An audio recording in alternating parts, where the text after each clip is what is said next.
Okay guys, so I'm now lying down into the supine position and we're just going to go into a few exercises for the core. So we've got to go back to basics. So this is what you can practice at home. Okay, so I'm here in the supine position. I've got my feet flat on the floor and I've got my hands at the side.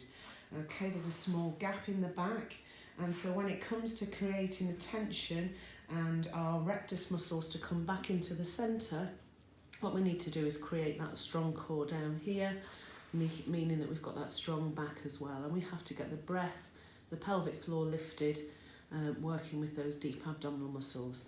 So if I do an incorrect crunch, for example, you'll see as I come up, I push my back and I tilt my pelvis and I blow my abdominal muscles out. Now that is just going to cause us to strengthen those abdominal muscles apart and also mean that we don't create that tension in the abdominals, and I'm also pushing down on the pelvic floor. So let's modify that and correct it. So firstly I lift my pelvic floor, I take a breath in, blowing into my tummy, and I pull my tummy down. So I've created straight away the tension in my abs. So from this position, I'm thinking of ribs and hips coming close together. I've got the small gap in my back, and I'm going to breathe in. As I breathe out, I create that tension, I lift up, and this area stays still. So we come up, and we're coming out. So you can bring those elbows together. I'm feeling the lift of the pelvic floor. I'm allowing those abdominals to be nice and tense, but I'm still breathing throughout. And I'm feeling this is a really good workout.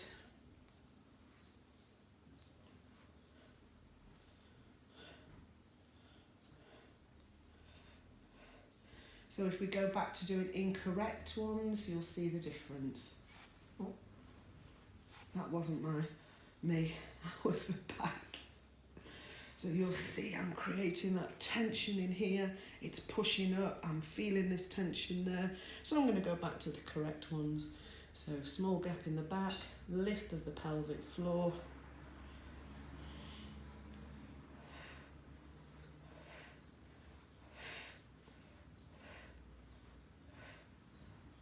Okay, I'm going to change exercises now, and I'm coming down into the Pilates 100. So we breathe.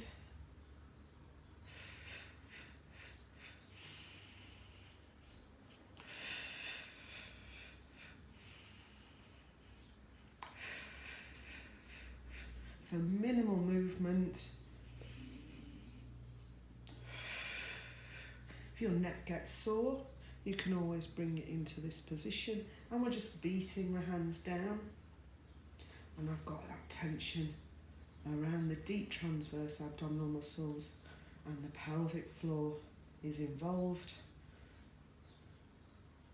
as it works together. So it's a tiny little movement.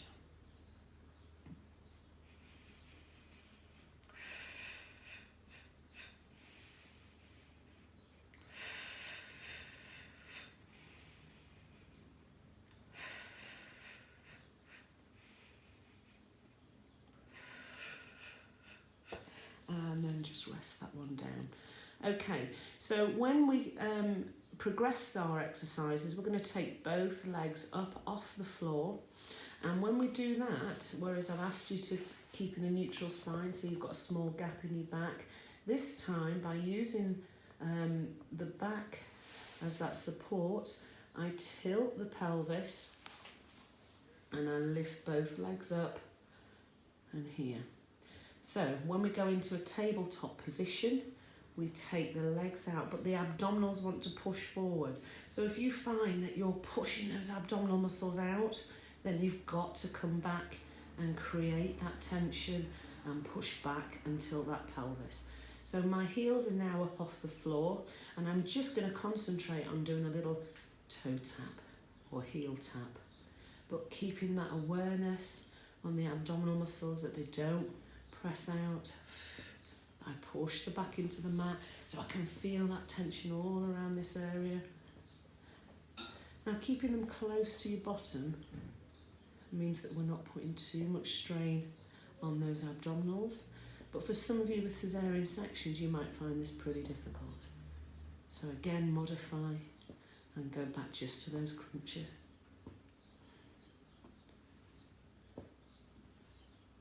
And then push the back into the mat and give it a roll. To make that exercise that little bit harder, I'll just come up a little bit. Again, we push the back into the mat to support it. I take that leg out that little bit further, but again, I've got control of those abdominal muscles. They're doing the job. They're protecting my back, protecting me from pushing out. So you can take that into a longer lever. So if anybody's done a Pilates 100, Pilates leg extension, it's this one. You can then lift your head. But again, that's a really tricky exercise. If I change positions, you'll see the strain that I'm putting on those abdominal muscles as they pop up. So I want to push the back into the mat and keep it nice and controlled and keep it under tension. Okay, and I'm going to bring it back up and I'm going to drop those legs again.